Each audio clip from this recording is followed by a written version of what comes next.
What is up, buds? Welcome to Weed&d, the pot-positive live tabletop role-playing experience. I am your dungeon master for the night, Brandon Allen McClenahan, and you can call me Bam, man, because, well, you can call me Bam, you can call me Bam Man, you can call me Bam or Man, you can call me whatever you want, so long as you call me. I am so freaking pumped to be back here with you guys. Honestly, in a crazy, absolutely mad world that we live in, this is so continuously a rock that I come back to. There is no pretense to this. This is me doing my favorite thing with my favorite people. So it is our great joy that you guys come and hang out with us while we do it. So my big thanks to you guys in this new year, man. There's going to be a lot of really exciting stuff coming with the show. We're making some big steps, baby. So thanks for all the buds that have got us to where we are. And man, hold on tight because we are going to be shooting for the next horizon. So just big mad love to the bud community, all our people. This is all our giveaways and stuff are done. We did the YouTube giveaway last week. We did the Twitch giveaway the week before. We did lipstick and dice over on Instagram. You know, just another reminder, follow us all over all the various social medias. We're on Instagram, we're on Twitter, we're on Facebook, all at Art Hard Studios. And then on Facebook, there's a really awesome community group called the Weed&d Hub. And man, there's like fire, hilarious memes and really funny, awesome people. That honestly, we're almost 900 in number now. So it's a little army of buds that grows every single week. And I love this. I love the community. I love all you guys. As far as that is concerned, I'm so very excited. I'm probably more excited this week to jump in and play D&D than I usually am. And I'm usually pretty freaking excited. So I can't wait. In order to do that, I gotta send this little magical joint here through the fibers of the internet to my dear and wonderful friend, performers from on and all around the Las Vegas Strip. I'm gonna pass this bad boy right here to my girl, Brenna. Hey, Brenna, how you doing, girl? Snap, oh snap, oh snap, oh snap. What's up, Bam, my buds? Gosh, I have been so looking forward to this sesh, you guys. It's gonna be tasty. I can already feel it. It's gonna be tasty. Chef's kiss. That's me, Bruno the Sea Serpent, and I am here to kick some ass and pass this grass to WeeDnD. Ooh, and I will take that grass that is passed in my direction. I'm WeeDnD, but you can call me baby, or you can call me Tin of Smooth Hands, most importantly, and I am here to kick some ass. I'm feeling fiery, I'm feeling fresh, and I'm ready to pass it on to my main squeeze, Drooby, over here. What you got for me, Drooby? Ooh. Oh, thanks, baby. What up, y'all? Drew, Thoricus the Dwarf. I also like to kick ass, which is why I'm here with the rest of y'all. We're about to have some fun. Just kicking in the Winter Wonderland, tearing up gingerbreadmen and snowmen and fucking gnomes, and what in the actual fuck just happened? Find out next. When the Ferocious Five... Well, I'm just going to pass this to Jake, because I got nothing. There you go, bud. Hey, bam, bam, bam. Thank you, best friend, and thank you all for returning to Weed&d. Jake Taylor here once again as Real Authorvon, and it looks like the Ferocious Five committed a lot of murder again. Oops. Maybe there'll be more. Like Drew said, stay tuned. And hey, Gus, how you doing over there, my friend? Whoa! 1, 2, 3! Oh, ladies and gentlemen, Gus Two Blunts Langley has won the World Championship. What are you going to do now? Oh, I'm going to be Divot in Weed&d, baby. Let's do this. Divot 316. All right, man, back at you. Shaka! Oh, it made it back undamaged and oh so pretty. Well, guys, we got us a little ritual we like to do around here. Maybe you've heard about it, maybe you haven't, but we like to take a lighter. I got back to that in pizza we crust one. It's cute. You're gonna look around, make sure you're not gonna light any of your friends, family, household pets, beanies, or other articles of clothing, perhaps your hair, which is now extremely long, thanks to months and months of a lack of grooming. You're gonna take that lighter, hold it up in front of you like thus, and go, lighters up. Let's play some fucking D&D, guys. WeeDnD, high fantasy, literally for you and me. So load up roll and make a roll to take control. WeeDnD.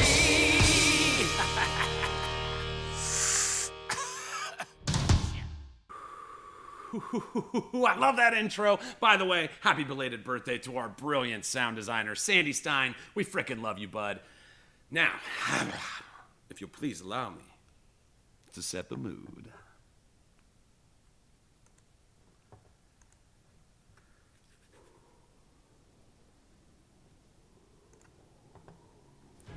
When last we left the Ferocious Five, they stood victorious on the snowy battlefield in regions unknown, the body of the slain Krampus lying unceremoniously at their feet.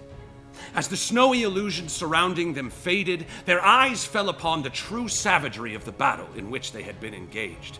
For it was the magical spell of Krampus which brought on the images of gingerbread men and strawberry jam, when in fact, the first battle of the Fey War had begun.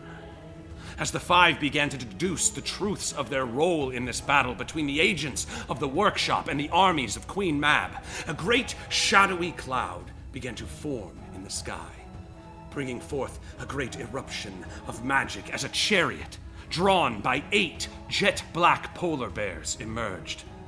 Divot hears the words echoing in his mind. I am the Queen, as the eyes of the creature before him morph into black crystal. All right, Divot, you stand. You see the Spriggan creature before you that only moments looked at you like an inquisitive child. It now looks at you with these growing black crystalline eyes. You see behind it the other group of Spriggans that were with it, almost motionless, seemingly begin to dissolve within the earth. As they do, a great purple and black cloud begins to rise from the blood-stained battlefield that surrounds you. You know, you look around on all sides surrounded by blood-stained snow, and you see far before you as this chariot arrives, this dark purple and black cloud spilling down and beginning to fill the horizon. You hear the charging feet of these polar bears as they shoot across the snowy plain, sending snow flurries in all directions as it cuts and twists on the horizon. A horizon which begins to disappear as this flow of purple and black smoke crosses the skyline from east to west, as if a hurricane of purple and black magic were coming behind this chariot. You all feel the ground shaking. You kind of look at each other. Divot, your vest of eyes picking up the world around you in 360 degrees, detecting the gnomes from the workshop to your south, seeing them as their bodies shake and tremble. You, the only one fully aware of the army of, over 1,000 of these Spriggan creatures marching from the north beyond this insane vision before you. As you guys kind of see this swelling magic swirling up, something so big, like I said, it fills the world around you. Every direction you look before you to the north is blighted out by this purple and black smoke. A face begins forming in the cloud, and you see the sharp, angular features that you've actually seen once before, back on the Shattered Isles at the very beginning of our tale. There was a creature draped in purple and fine silver robes that walked in the Shattered Isles, where Tina's magic was blocked from being used for whatever reason, her gods unable to reach that point.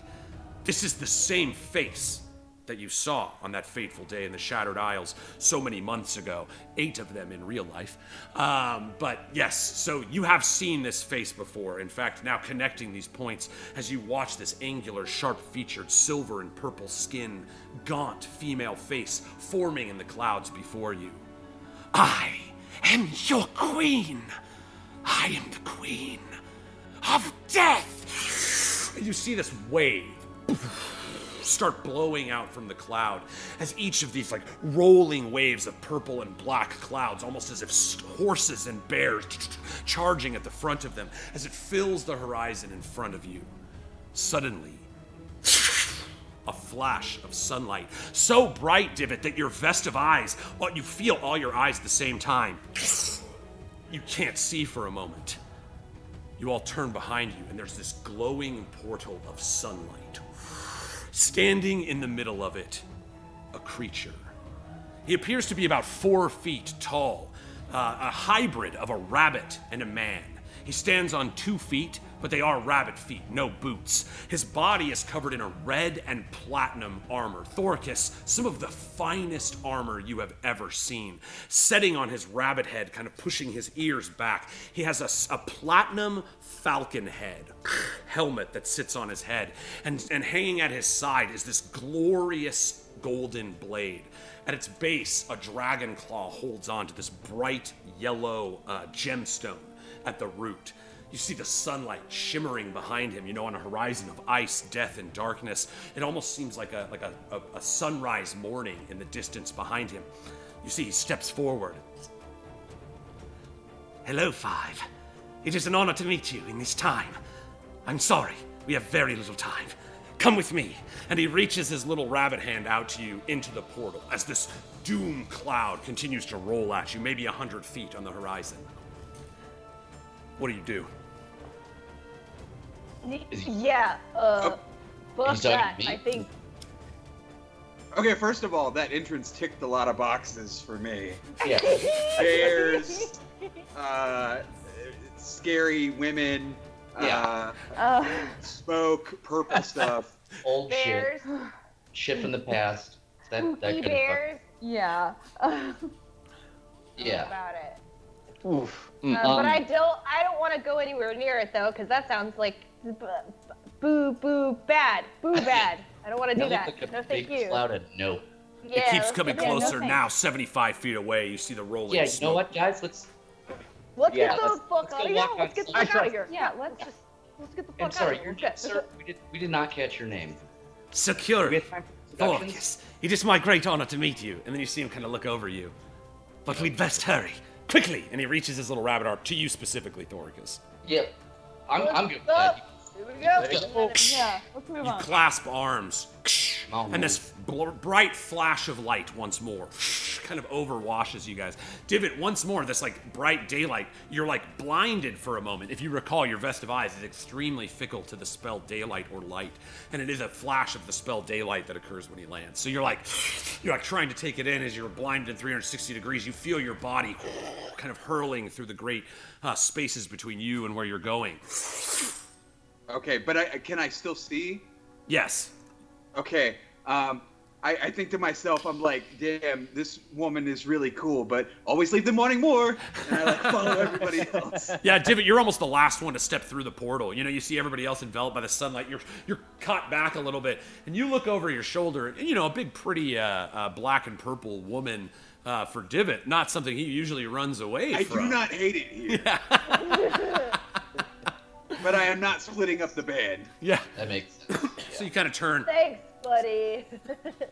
No, see no your Yoko Ono allies. for you today. Gesturing you And I back kind in. of blindly fumble towards the everybody. Yeah. Oh gosh, you see the one downfall of this miraculous magic item that you use. The daylight flash certainly, seems to hit you here. So you're all kind of spiraling through this magical. Like I said, it's almost like you're surrounded in a pool of sunlight. You feel the warm kiss on your skin, a softer sun than you've grown used to on where you guys are from. The sun that's been frozen in place since the beginning, near beginning of our adventures. This has a very soft, full light. Tina, it reminds you, you get a little of that Shantia vibe from it in the way that it's like this is how you kind of see the world when you're in your more benevolent states. And so you feel, even though you can't see anything, it's just this like, maelstrom of magic shooting by you. You feel warm and comfort in a way that you might not expect in such a grand magical moment. Yeah, and I take solace in that comfort, and I let it wash over me, even though I'm still unsettled by coming upon a face of the past.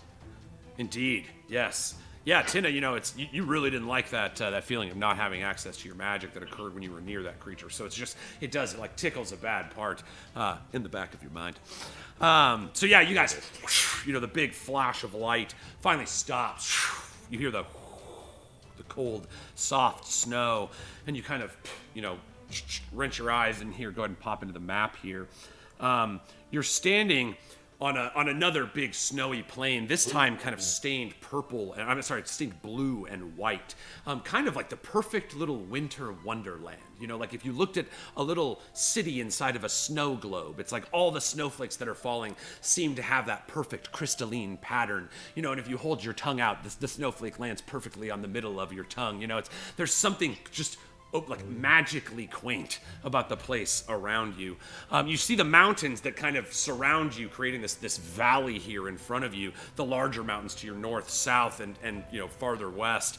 You see they kind of create this little like corridor that leads directly to this workshop that you stand in front of.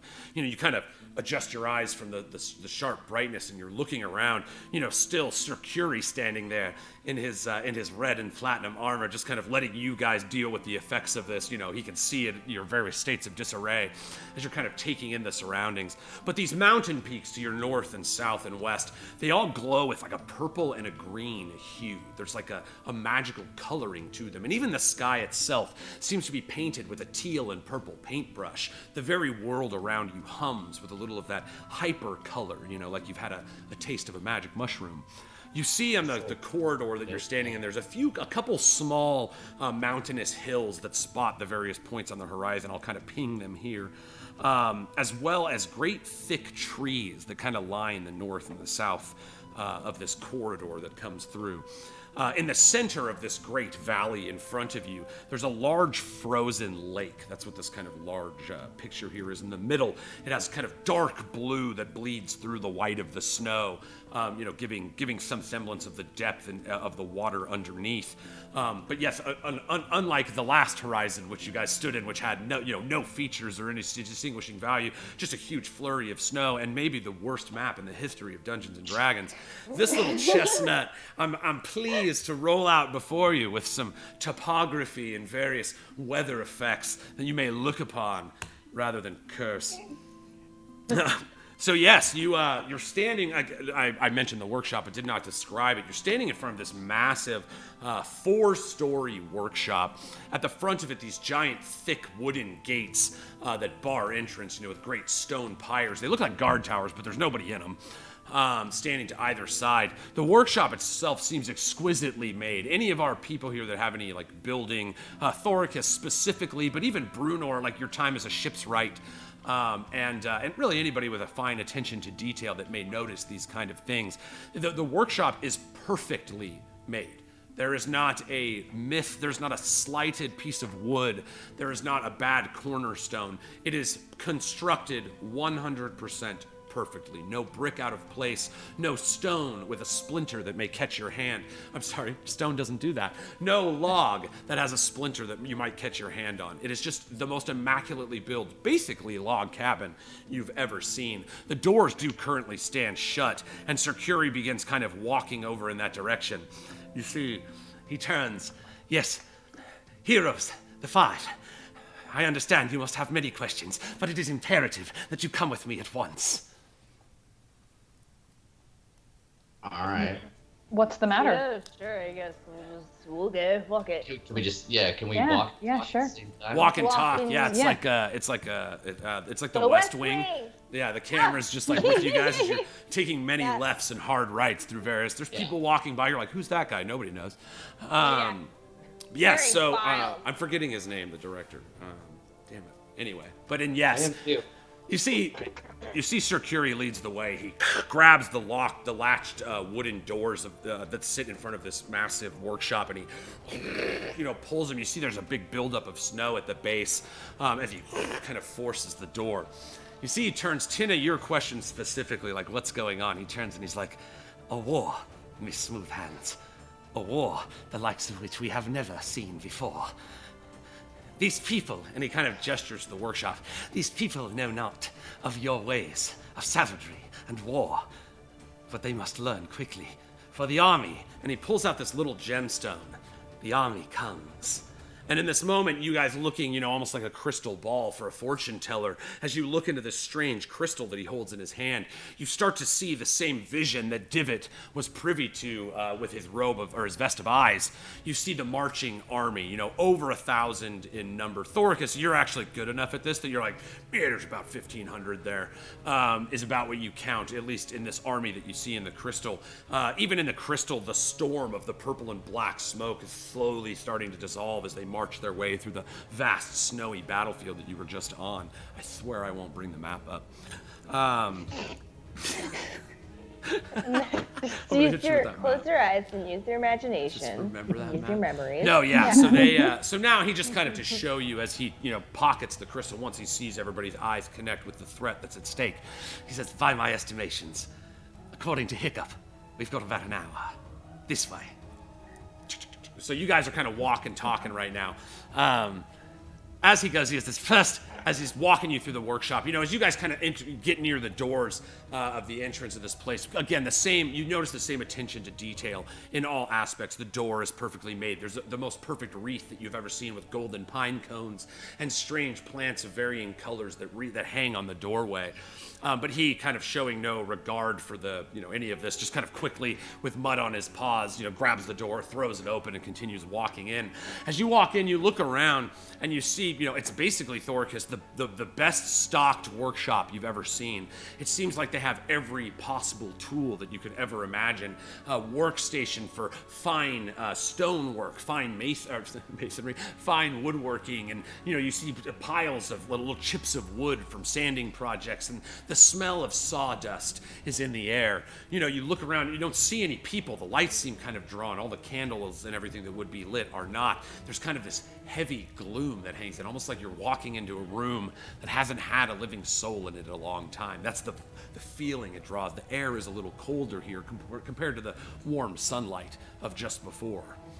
I'd like to take a moment to really appreciate the stonework and everything and rub my hand on it and notice that I did not get a splinter. Yes. Right. Yeah. You feel the cool rock surface and you're like, you could never get a splinter from this. No splinter. Right. God, what kind of idiot? I just want to point out, though, Those rocks are mine. that with this immaculately built workshop, it is so poorly lit that OSHA would have a fucking field day. Dude, Dwarven OSHA is litigious. What about the ocean? No, I don't know. Nothing. I love it. Shaw? Oh, Shaw? Oh, Shaw! Shaw. Shaw! Shaw. Alright.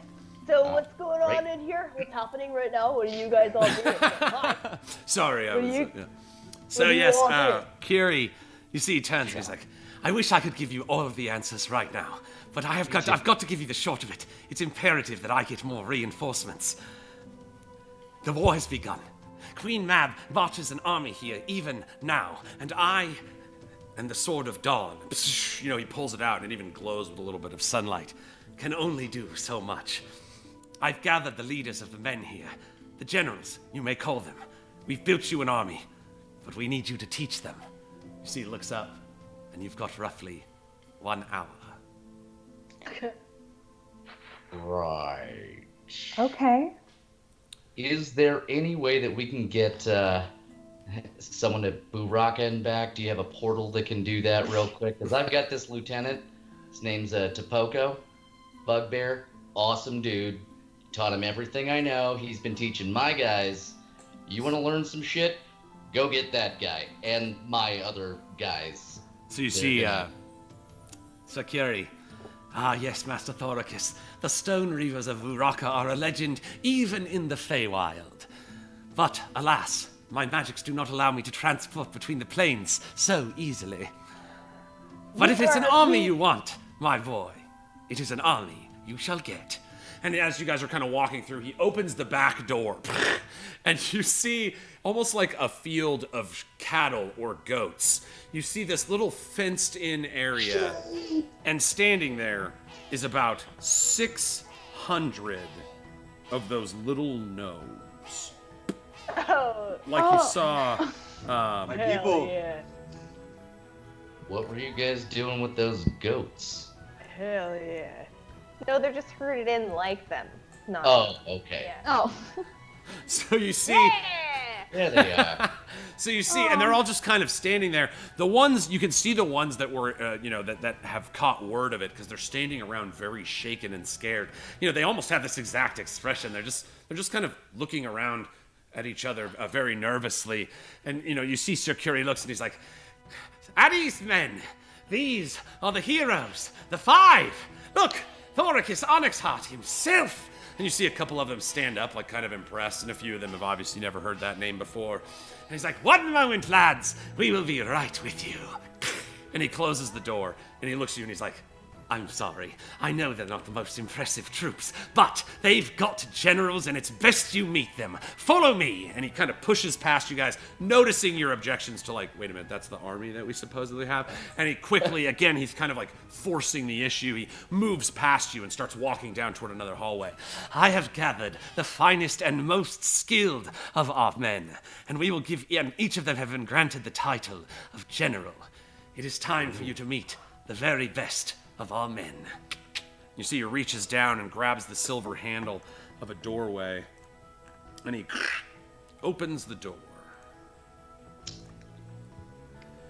And the light inside the room, as candles wash upon the generals, drawn by our amazing tech master this evening, the man running the show, Sean Gilchrist, in a brilliant, Man, so good. form. Love You are presented your generals. You see Sir Curie, looking at you, noticing as you lay eyes upon these five, he kind of, "Yes, well, right away, let me introduce the leader of our men. This here is Crumble." And you see the one in the purple robes with the hammer that's got, his little wooden toggled hammer. He steps forward in the front and he's like, "It's an honor to meet you. I'm Crumble. These are the other generals.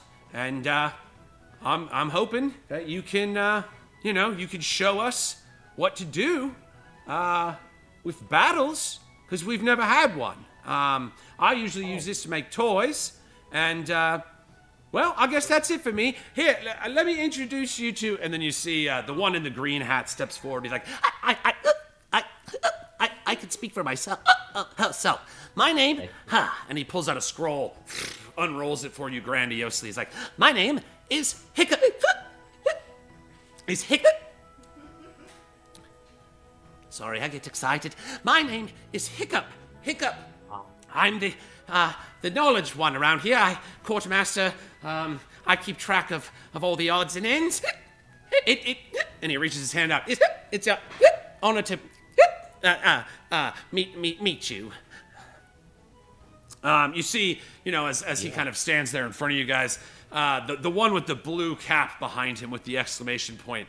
You see he steps forward, with his rolling pin, and he's got like 3 teeth and this kind of faraway look in his eyes, and he steps forward and kind of looks at you and he goes, "Doink!" That's doink, guys. Just so you know. After him, Salutations, doink. yes. You see he looks at you, "Doink!"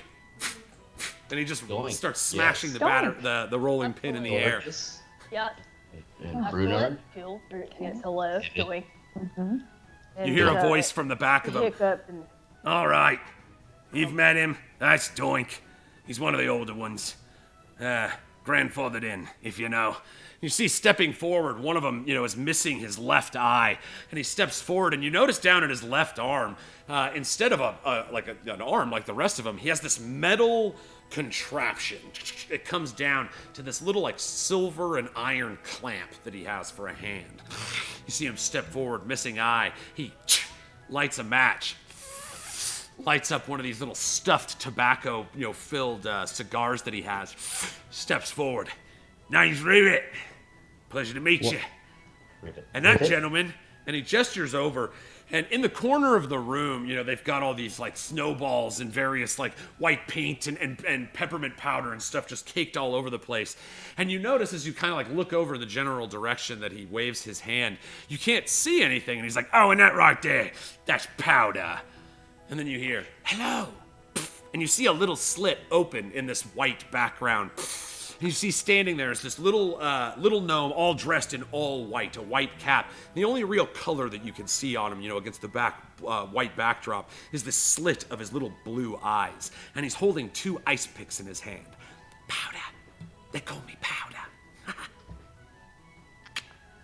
And there they stand. Ooh, the little one's creepy. You see, kind of nods at you. You see his little eyes gleaming underneath it as he shows great dexterity, spinning these ice picks in his fingers. Oh, you might not want to do that. Oh, it triggers him.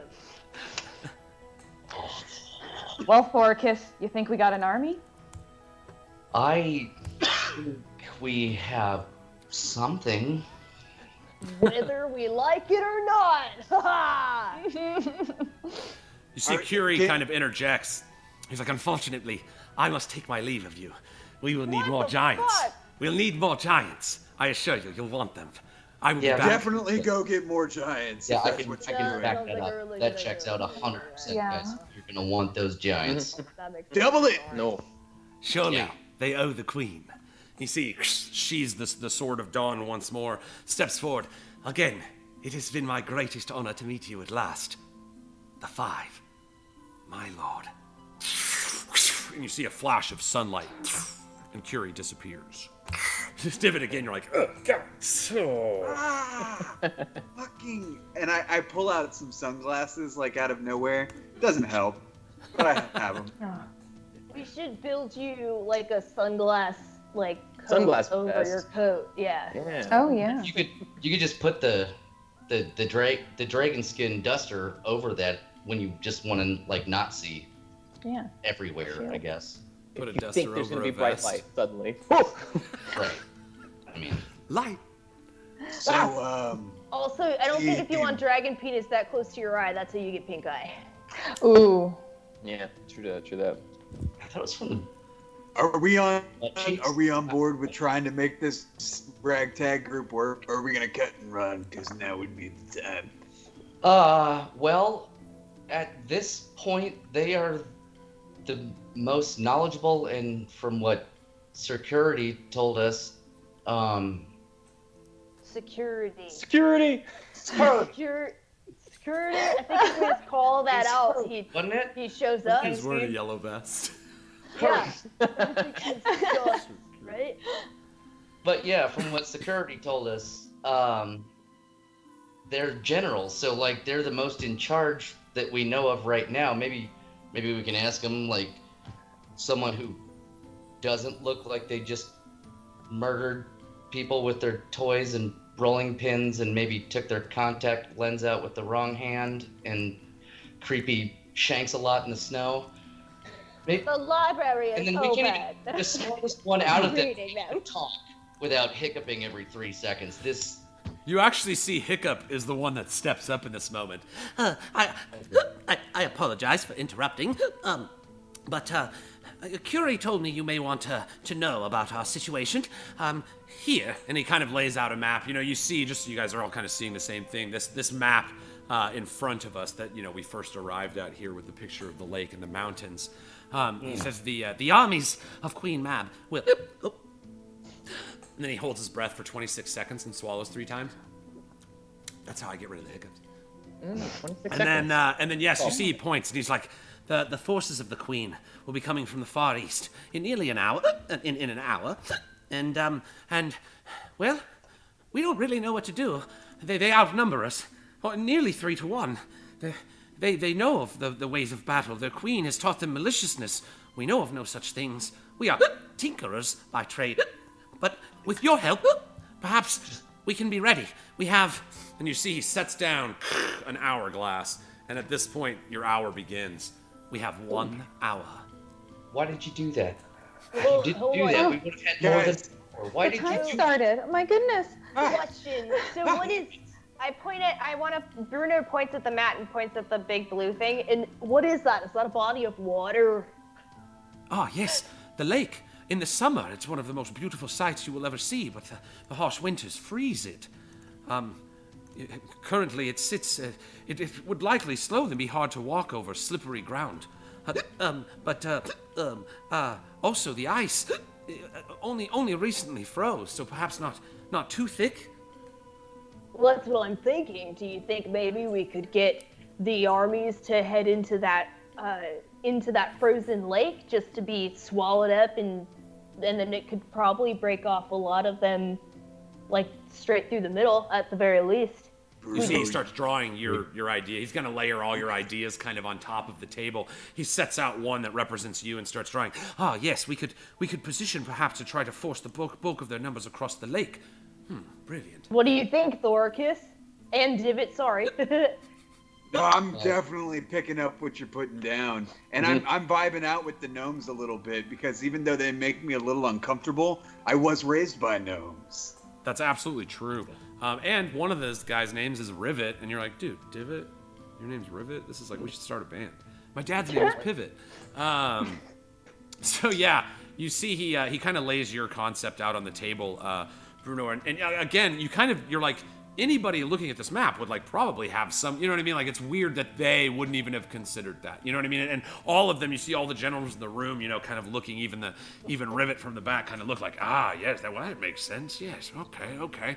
So yeah, the concept of luring, you know, like they said, there's pretty vast numbers coming through here. I'm going to break the convention a little bit of just D&D, kind of talk to you guys and the audience at the same time. So this kind of situation we're going into, there's an army coming. You guys will be able to make preparations for these troops and set things up however you like. I'm going to leave it pretty open to what you guys decide to do.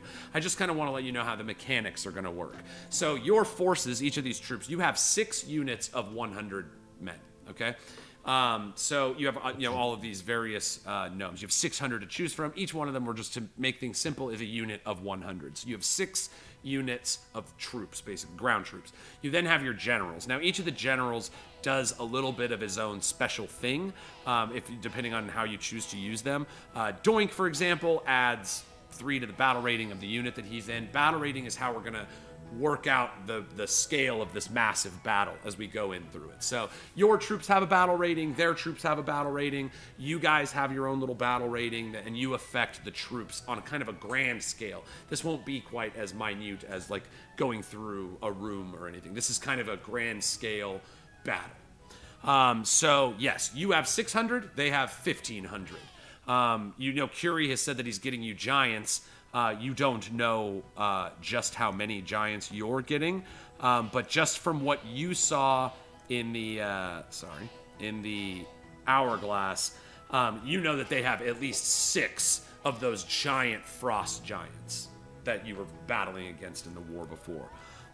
You have not seen any of your factions, so to speak, the gnome faction, stone giants around. You have seen none, but Curie claims he's going to get some. All of your troops are affected by morale.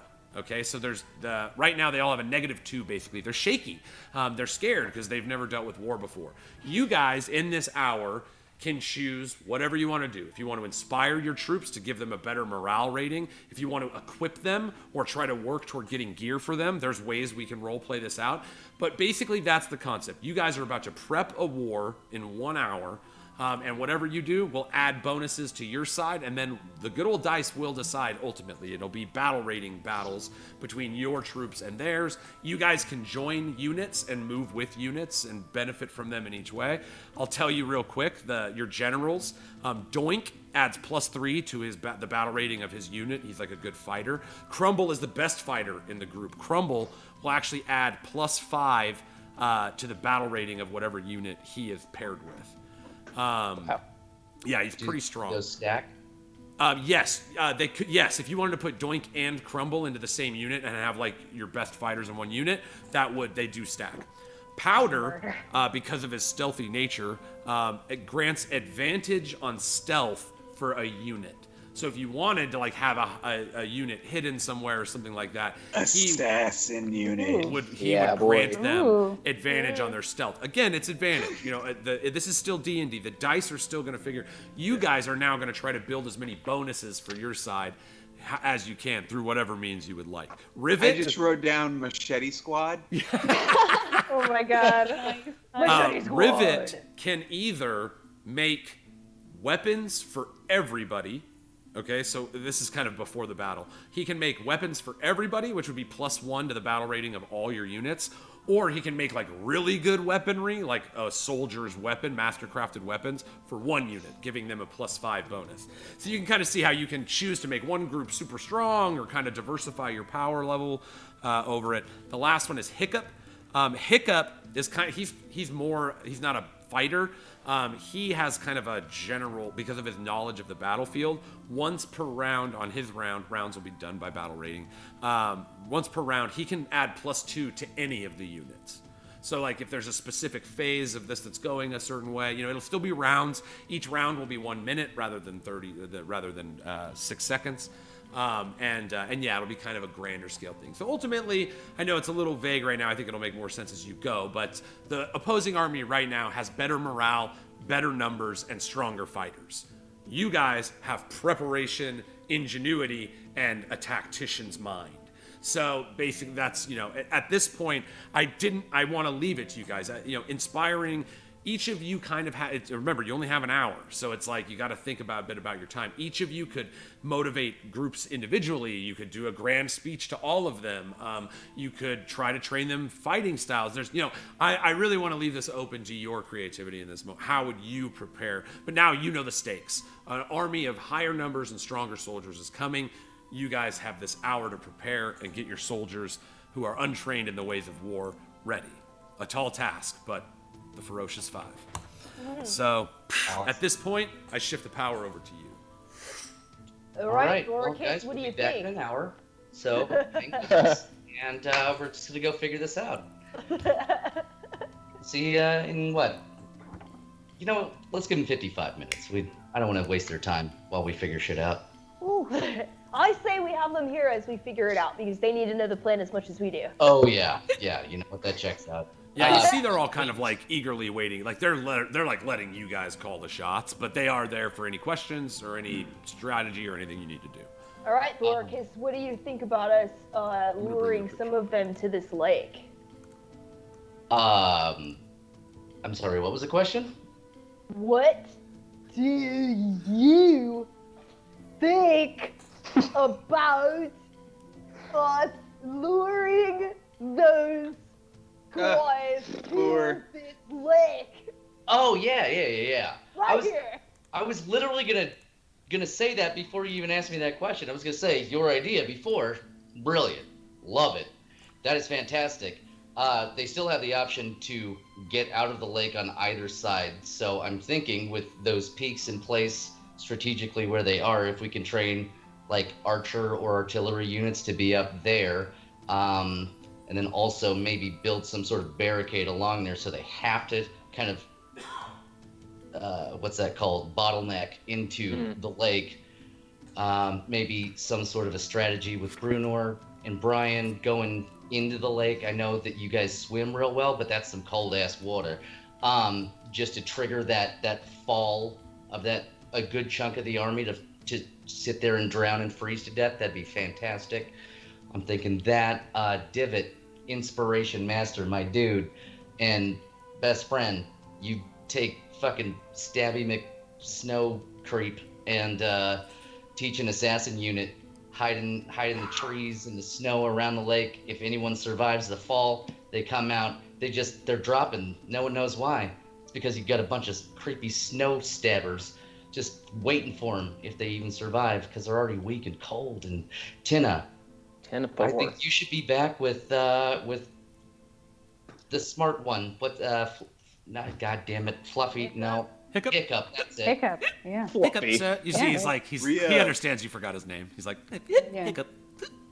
Yeah, and I see some hungry soldiers right here too. So I think you can help with the inspiration and maybe the healing and the flow of the mood. Like have Shantia just fucking bring that righteousness and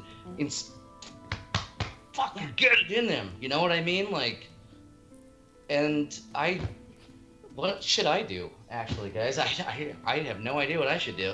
Well, Thoricus, I feel like, who was it? I think it was Crumble. Crumble there. The hammer, the builder. Oh, crumble. Well, Crumble. Oh yeah, or the welder. We should probably. Would you be willing to Oh, work that's before Rivet. we get started? Rivet. There we go. Sorry. Whatever.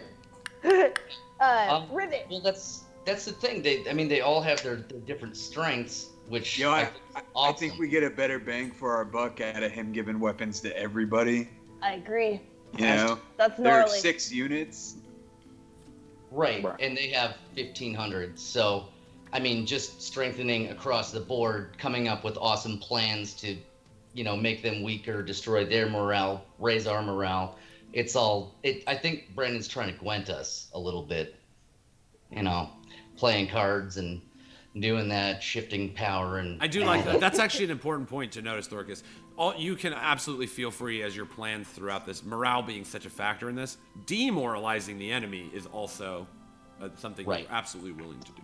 Or Yeah. But yeah, I'm thinking like if Brunor, you can train one of the units to be like a defensive unit to kind of take the brunt of the attack that could do whatever, and then you yourself could split off from that unit and create this trap or whatever to demoralize. So I'm thinking that if we get enough people onto the lake, I could use Brian and myself to start breaking the ice so that they fall through. You right. So, because they have to get onto the ice for it to break. As you say that, Brunor, you see the one in the back, Rivet. He kind of sits forward. You're gonna need more than a sword for that, sweetie.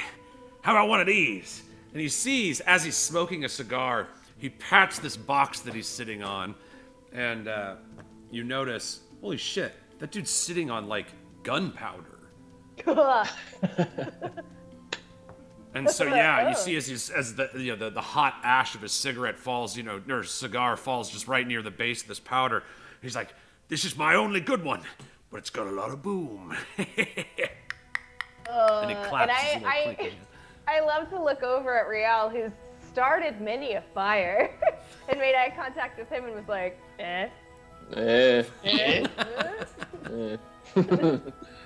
All right. Well, then if I could get the explosive onto the ice with Brian and get away from it, Rial, would you be able to start fire on it? And you can fly now. Don't divot. forget, Brunor. You can fly. I can fly. Yeah, Well, I Brian. can just drop it off. Yeah. But then I can just drop it off and be like, good boy. Hey, also, like, Brian's pretty smart now that he's, blessed with dragon penis. You kind of look over and you notice Brian is like sitting at like listening to your guys' plans. Like his big puppy eyes are like, You might just be able to talk to him and explain to him that, like, look, hey, don't bite this fucking bomb very hard, but I just need you to fly over there at this when I give you the signal. And I feel do it that, then. of course, and I agree with you. And also, he's my mount, and I would like to continue the battle on him. Oh yeah, for sure. I'm Yeah. just saying. I think you could Just trust God it. forbid he gets sent out and the fire starts early and he gets exploded because my dungeon master's nightmare creature would like to take him away from us at some point. God forbid that would happen. I'm still I would like alive. never do that. You He's just never love the gonna pick idea. on Brian or you or anyone else. If there's some way to curse me or get me closer to death, Brandon is gonna find Drew's a dying fucking for sure. Drew dies in the end. I attack her. Somehow, when Thoricus dies, Drew will also die with him. Yeah. All right, so yeah, Rivet's basically saying you do have one bomb to use with as you will. At this point they each kind of share a little bit of their own, what they know of the area, just to kind of give you any other ideas. You see Powder steps forward. He's like, we could sneak in from the back, attack them from the rear. And you're like, man, I thought you guys never heard war before. This guy seems a little sadistic. And he's got his little ice picks, and he's just like, tick, tick, tick, tick, tick, tick, tick. He's like, perhaps we could hide in the forests amongst the trees. And he kind of points out, on then both the northern and southern horizons, you have pretty thick, snowy forests. You see Rivet steps forward. You might not know about the stone giants, too, if we can get them. They hide real good in rocks. And he points at the mountains that spatter the field on the map before you. He's like, you could hide one in there. They wouldn't even know they were coming. I don't know why he had that voice all of a sudden. That just it's when you Not do like this, this now. when you close one eye and you got a little claw, suddenly your voice changes. That might be his voice. Brown. Welcome to my A world. little bit. You see, again, like as they kind of go, you see Crumble starts fidgeting around, like banging through some shelf. He's looking for something while the other ones are giving you things. You see Doink walks up to the map, and you just see him kind of look, and he strokes his white beard, and then with a great strike of his rolling pin, he goes, Doink! And just slaps it on, and then like looks at all of you guys like, Yeah. and they kind of You turns around. did it, You see a Doink. little You drool did kind it. of stick down, and he walks away with his little hammering pin. I like this guy. I like Doink. We Doink. need to send someone with him. Doink hangs out with me. Doink rides with me. And then Crumble, you hear finally, he's like, oh, there it is. And he pulls out a wooden box. And you get this waft of smell in the air. A dank, skunky, very pleasing smell. Kind of earthy. I'll smoke to that. Fucking Kind Crumble. of an earthy, pungent odor emanates from this box. He He's brings too it cool. over and he sets it down. Oh, you all look pretty tired. Here, little trick we have around here. And he opens the box, and laying in this box are 5 fantastically rolled blunts, stuffed with strange ganja from the Feywild. Purple, pink, green, and red. The aroma wafts over you as all of you are both relaxed and hungry in an instant.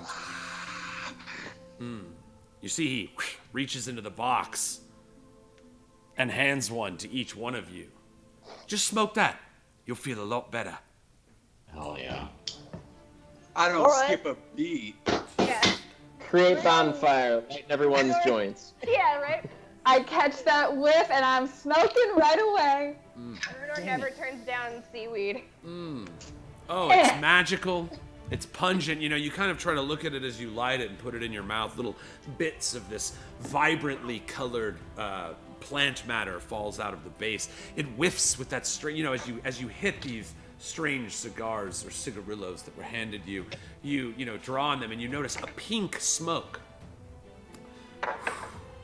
blows out of your mouth, similar to the pink mist in all of your fanciful mad moments.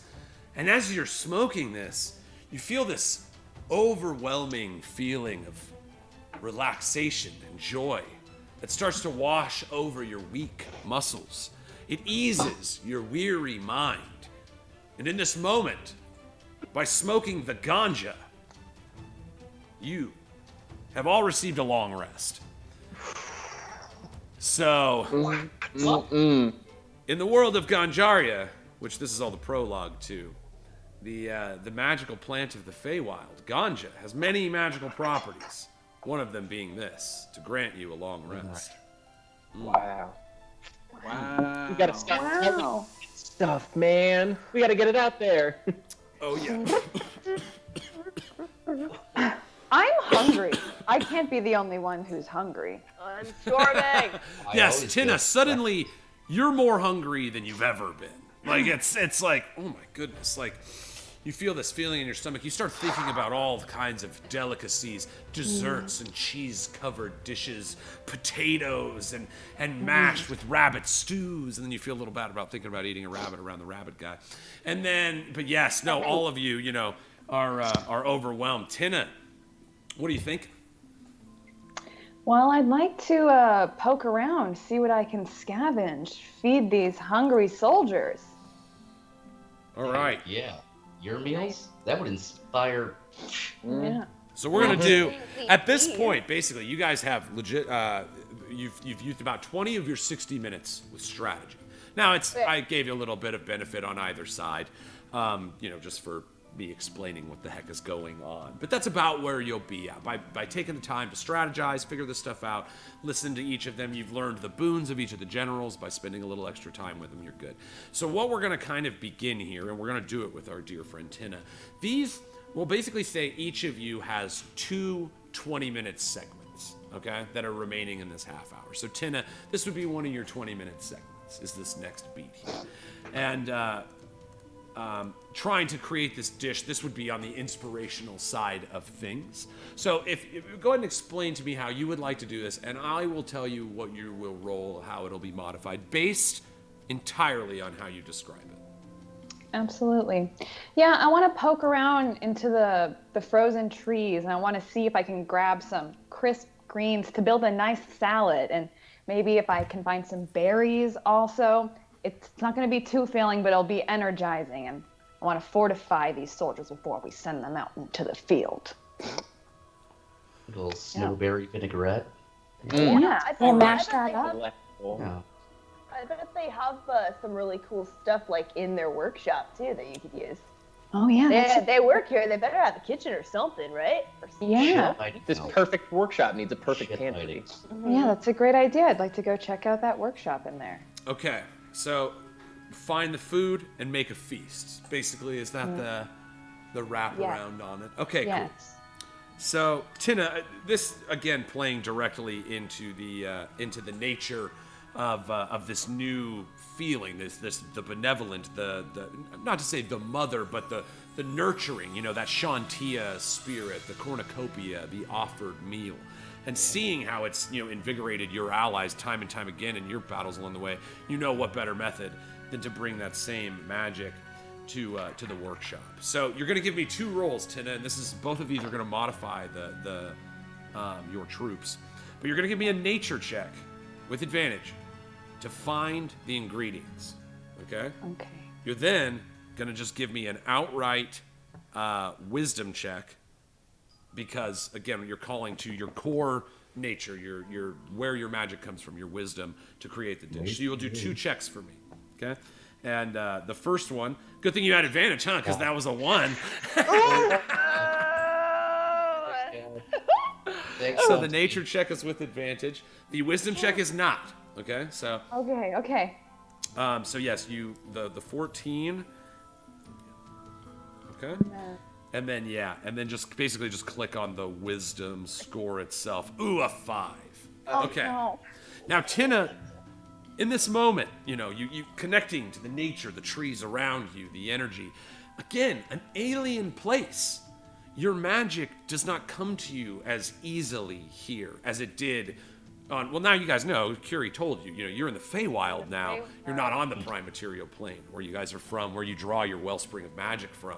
And in fact, the plane of fairies is not looked over by the gods. They're their own thing. You've got, they have their own courts and everything. So, not necessarily your finest ability to connect to the nature. No, the vines of the trees are not handing you the ingredients as easily as within the purified garden. But Tina, so imbued are you, so committed to this new destiny, to this new calling within yourself, that even you, as you start to cook this dish, see that warmth and glow begin coming out of the oven, the pots, the food itself. Again, your dishes taste like a memory, and each of these individual people, even a gnome, has a favorite memory. And through your magical connection to Shantia, your god, you are able to make a dish that reminds each of these soldiers, including the generals, and including each of yourself, remember a fond memory. And as I feel the warmth of the hearth, I remember working with my own mother in the forge as she was teaching me her own craft. And I admire the fine handiwork of this kitchen in front of me, and I get emotional, and it all feels very maternal. Yes, your mother, the Smooth Hands, the surname that you took to slight your father. But yes, you are reminded of your mother, and how so she cared over you, in that time. And just like a beautiful song, so too does the warmth of this dish begin to fade away as you remember the cold reality of what you are facing, the oncoming army of the Queen of Ice and Shadow. And that's where we're going to pick it up after intermission, guys. So, yes. All right. they're coming. You guys everybody's got some 20-minute segments to go, and then baby, this battle is coming. It's gonna be fast, it's gonna be hot, and it's gonna be heavy. So don't go anywhere. Please hang around. We have a 10-minute intermission that we do. We actually have a little countdown timer on there now, not to brag or anything. But definitely check out the amazing art, the incredible music, Sandy's newest track, one of my favorites. We will start intermission with that track. Please listen to it in its full and mighty glory, and we will see you here in 10 minutes to conclude Kringle's Corridor. Hell yeah. Hell yeah. Yes, Oh. you can certainly try. Ooh. Ooh.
Welcome back, buds, to WeeDnD, the positive live tabletop role-playing experience. I hope you enjoyed all that incredible art and music and intermission.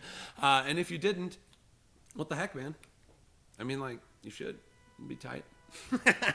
All right, when last we left the five, they were preparing for a great battle as the as the oncoming might of the army of Queen Mab approacheth. They're 20 minutes into their 60 minutes of preparation. Tina Smoothhands just created a magnificent feast to feed and warm the bellies and minds of all the troops, the five included, the generals as well. You know, currently you guys are all kind of sitting around. The troops are all eating their meals. The look, you know, not quite as shaken as they had been before with this boon from Tina's meal. Like I said, when they started, they had like that -2 to their morale. They're at a -1 now. So you see as their hands, you know, that are shaking at once, as fearing this great oncoming, you know, doom. Finally, as they start to eat the meal and they each remember their favorite fond memories over a warm meal, you see their hands shake a little less and their eyes get a little more serious as they prepare. The generals of their forces all gather and eat with you. You know, we see Crumble with his purple cap and Hammer preparing to do battle in the field. Remember, he adds to the battle rating of a whole unit. He's a really strong fighter comparatively. You know, he's apparently one of the older figures here. No one older than Doink, who stands with his blue cap and exclamation point, practicing his best rolling pin swinging. His other hand is always sticky for like some reason. Like, I don't know, it's always sticky. It's got like jam and like fuzz, when those slap hands, when they get the fuzz on them, it's just like that. You see Hiccup, you know, now that the intensity of battle on, as he pulls out various scrolls and maps and helps with you guys as you prepare the tactical side of this oncoming battle.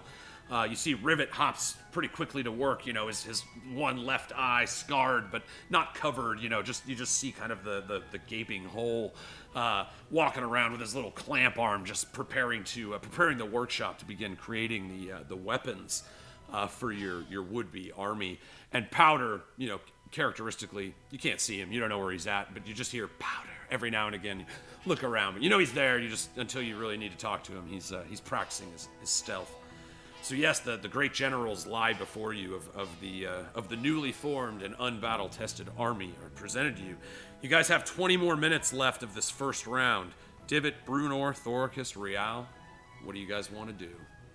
Yeah, I'd like to jump in real quick before Rivet gets too far into his thing. Mm-hmm. I want to use one of my 20 minutes to hype Rivet up. I want to use a bardic inspiration. I want to make sure that the shit he makes is the best shit he's ever made. You're like, he's got the shit in the kiln, and you're like, damn, boy. And he's like pulling it out, that blunt. I'm like, he's a hype man. Oh, yeah. I love it. Yeah, and what better than a bard of glamour to do it? And you are going to use a bardic inspiration? Yes. Okay, so he'll get to use that when he does his check for your guys' weapons. If he ends up with over a 20 on his smithing check, Divot, you guys will get masterwork weapons. So that benefit will grant to everybody. Yeah. Pretty nice there, Divot. So yeah, you're just like, oh damn! As he's like mixing up. I didn't know you did it like that, Rivet. His little clamp arms, like, psh, you know, he does a bender. He's like, shut up, baby, I know it. Or whatever his voice was. He's the one that the many changed voices of yeah, that's right. He's pirating. I'm doing a different voice every time. I'm like, yeah. All right. So yeah, Divot, that's you. You go to work hyping him up. I love it. Use your bardic inspiration. He'll get that applied to his blacksmithing on the weapon check. I would also like to stop the Clampaw really quick before he gets started on his I don't like that name. crafting. But I like you, and that's all I care about. And what I'm gonna ask him about is, listen, sir, is it possible that you could also fashion some shields, or is some way you could show me some stuff that I could make shields on my own during this last time that we have together? Yes.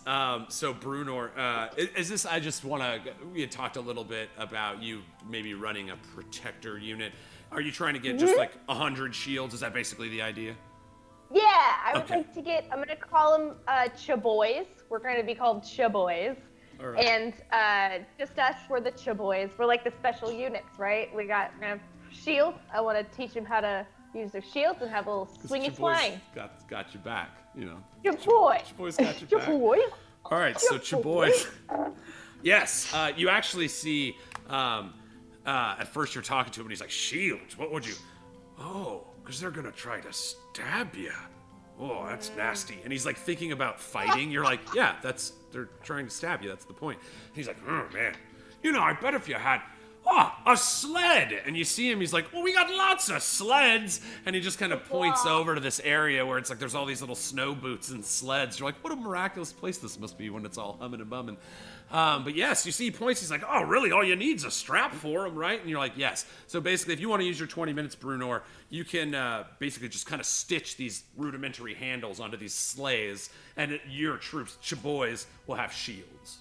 Okay, I'm also rounding up my 100 men because you gotta connect to your shield. So, Chaboy. Dope.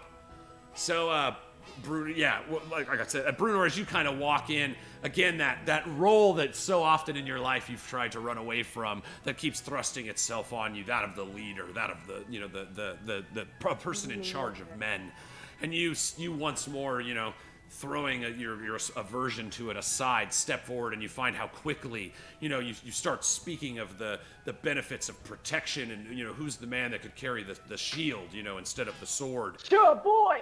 Yeah, and just you see you look around and you're like, oh, there's Chaboys. They start standing up at this notion of like standing hard in the battlefield, shield at the ready, protecting rather than striking, being the, you know, the break of the beach rather than the crush of the wave.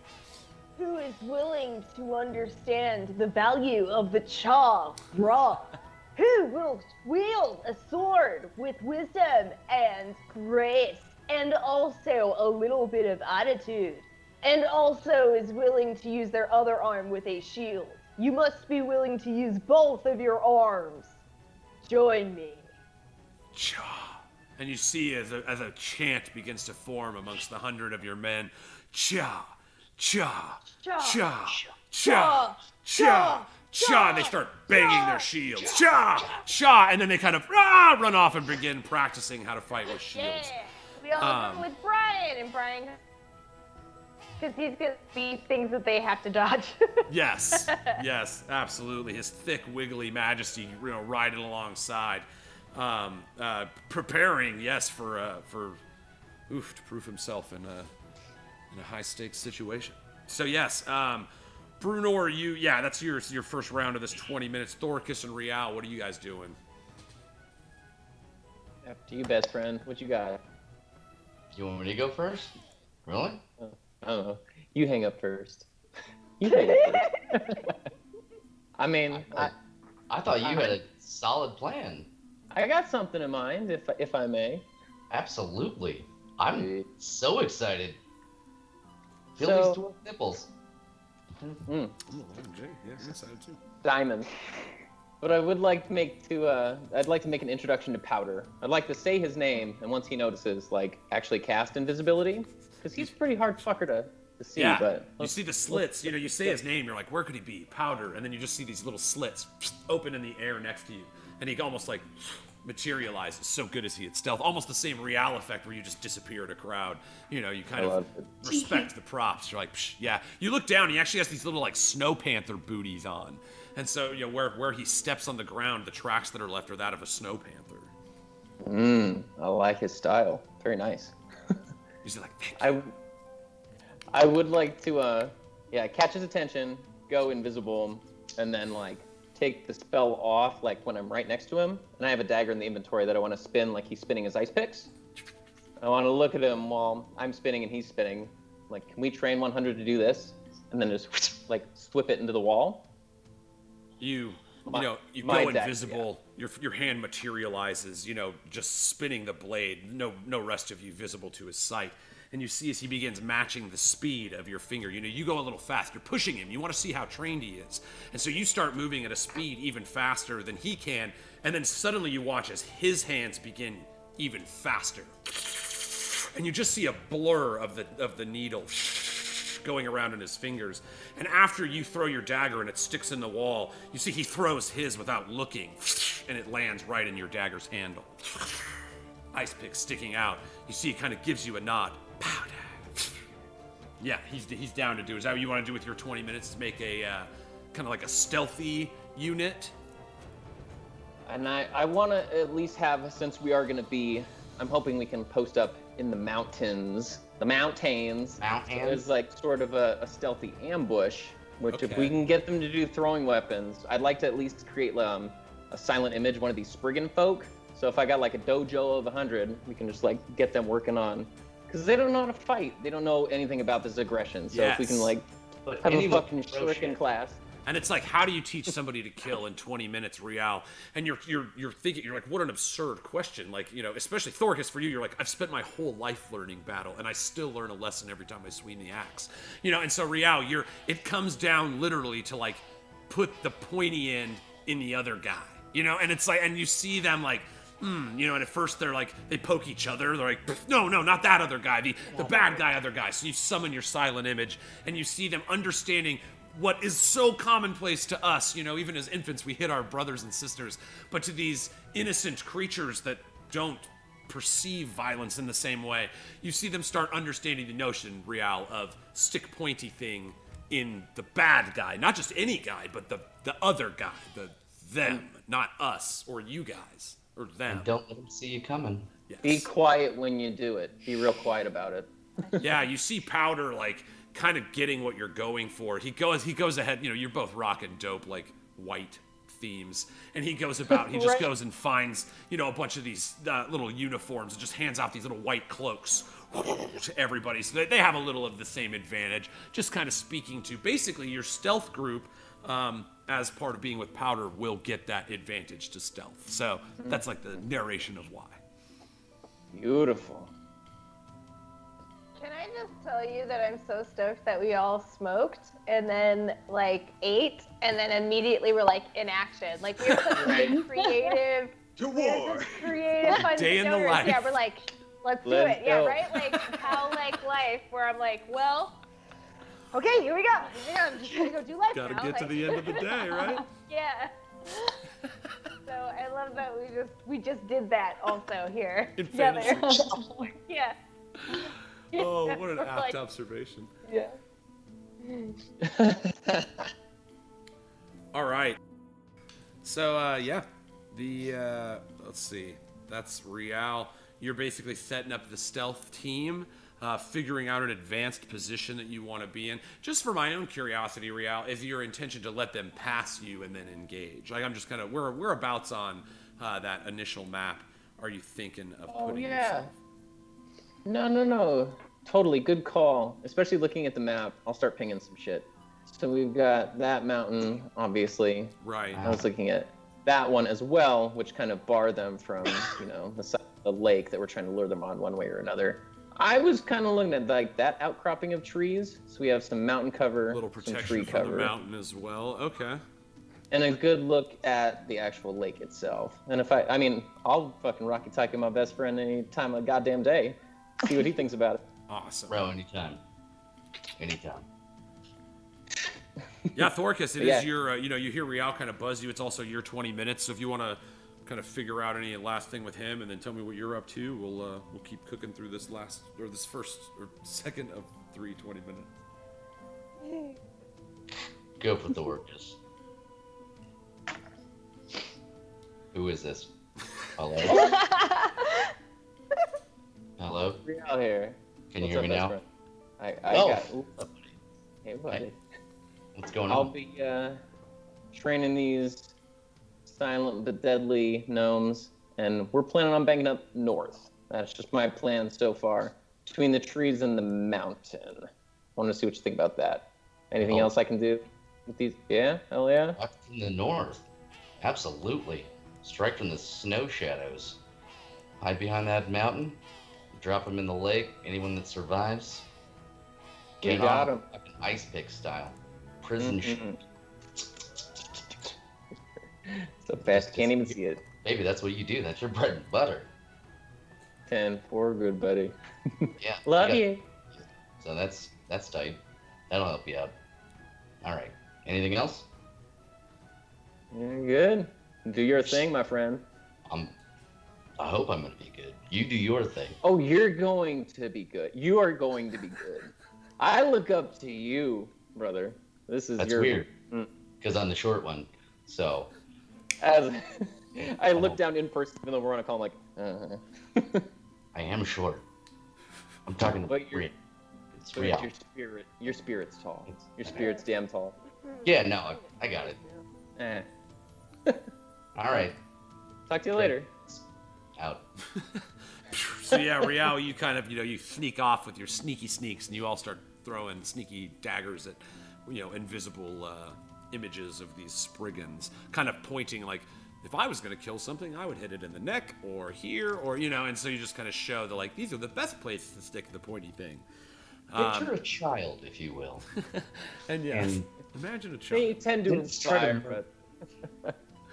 So yeah, Powder, you see him kind of sitting over on a little barrel of peppermint powder, just tinking his little ice picks, working on his maneuvering. As little troops of his come over. The part of this. What are you calling your troops, Rial? So we've got the Chaboys. That's our protector little unit. What's the sneaky unit called? Oh shit. Yeah, put you on blast. We can't come back to that. We can, yeah. I just need it soon. You said the silent but deadlies. I liked that. I also I was thinking, as far as plan goes, I was gonna call it the powder up north, but that sounds like so cocaine euphemism. But I kind of like it. I mean, we're going to war, baby. Powder up north. Powder up north. Powder up north. Operation Powder up north. I like it. There you go. Yeah. Powder up north. I'm writing with a pencil because I miss doing that, so I do it sometimes. It's so nice, man. It's one of the best things about D&D. You get to use a pencil a lot. Is that This time it's no Ticonderoga different. number 2? Powder up north. Mine has spooky skeletons on it. I don't know if you can see it. They're very spooky. Oh, My freaking eyes! Mine has whatever that little Bic person is supposed to be. It's like a round ball kind of Who human the being. hell is that I guy? don't know what he's supposed to be. That's Jack in the Box. It's the same guy. Same got his his head's hat. just turned the other way. Yeah. He lies before he got his hat. Jack in the Lady Dick. conspiracy. No. Pick in the box. Debunked. It's a pick in a box. All right. Pick in a box, baby. Oh, Thorcus, man. Yay. what are you up to, buddy? Gosh, I'm supposed to be this fucking battle master, fucking genius or something, and I'm kind of a little bit at a loss, but salud, gesundheit, Thank you. of course. I still recognize. I didn't hear it. Nice Drew job. has on a the- very on the high mute natural there, yeah. perception. You That tried was a to real fuck life on me? example of a passive perception check. Like Drew wasn't looking for anything, but he saw something. So, being as observant as Drew is, Thoricus is going to try and be somewhat observant of the lay of the land. And, yeah, I know that Ribbit is going to be buffing our dudes up with some inspiration from Divot, which is dope sauce. I am going to ask him if I can use his workshop for a hot sec and ask him not to give me the clamps. The clamps, boss. What a clamp off. Shut up. Other people can have clamps, Thoric. All right. I know. Now, what do you need? I'm New voice. going to see if I can use the workshop to construct a defensive weapon that could potentially turn the tide of the war, or however he's decided to talk right now. Ah, boy. Suddenly he's a pirate. What kind of device you got in mind? Okay, so here's the deal. I'm looking at Clamps your hand. easy with the clamps. Sorry, it's like my thing. No. Yeah, I know you're clampidextrous and all, then that's fantastic. Clamp to But God.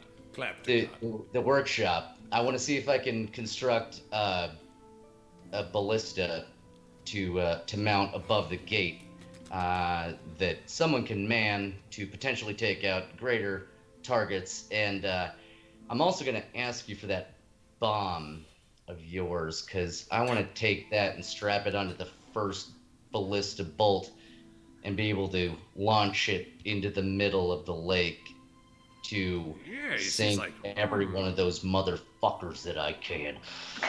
Oh, I imagine they all spin coins and are cockney as fuck. An entire army. We're coming for you. Oh no! Oh, nice. Knew spinning. it. You can spin Oh. anything in your fingers. It gets them real pissed. They might as well be children in a bar. It might as well be orphans, right? Orphaned, Thoricus, I'm gonna. All right, so yes, church going. I'm gonna let you. Yes. I'm gonna let you build Child a ballista with your 20 minutes. Again, this workshop, as if by magic, again, you feel as you start moving the tools, your hands just move at a speed you're not used to. And, whereas it would take 3 strikes of a hammer to drive a nail through a piece of wood, in 1 strike, poof, it goes perfectly through, and it's straight. There's just something about this strange Kringle's workshop that you're able to create things in a much faster pace. And I will allow you to kind of outfit the workshop itself with a ballista. I like that. And so like that this will Kringle. that'll give a little attack to your defensive troops were you to use them. You see Rivet, he's like, ah, yes, you want my bomb, yes. And he turns and he looks, he's like, the bomb, you want the bomb.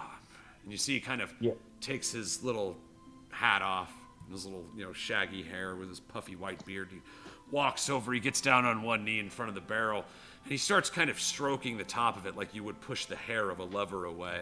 And he's like, oh, What? you've been so good to me, dear.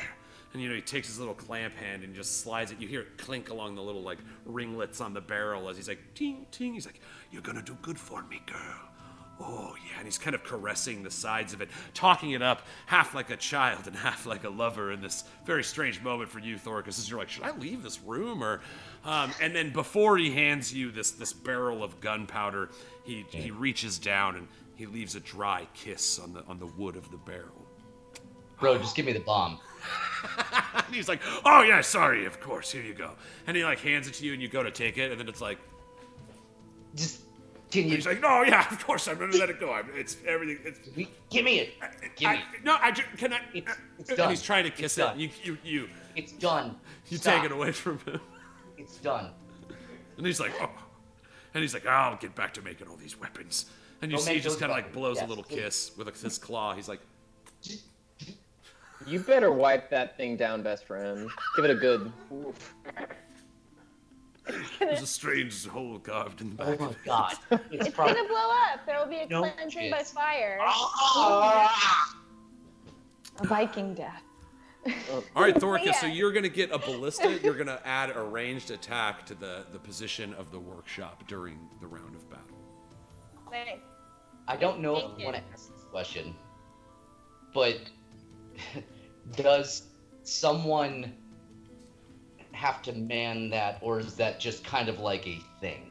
I would say if you guys have, again, I still don't know exactly what you're going to do, but if you have units, or if you have a defensive line there, one of those would ostensibly use it.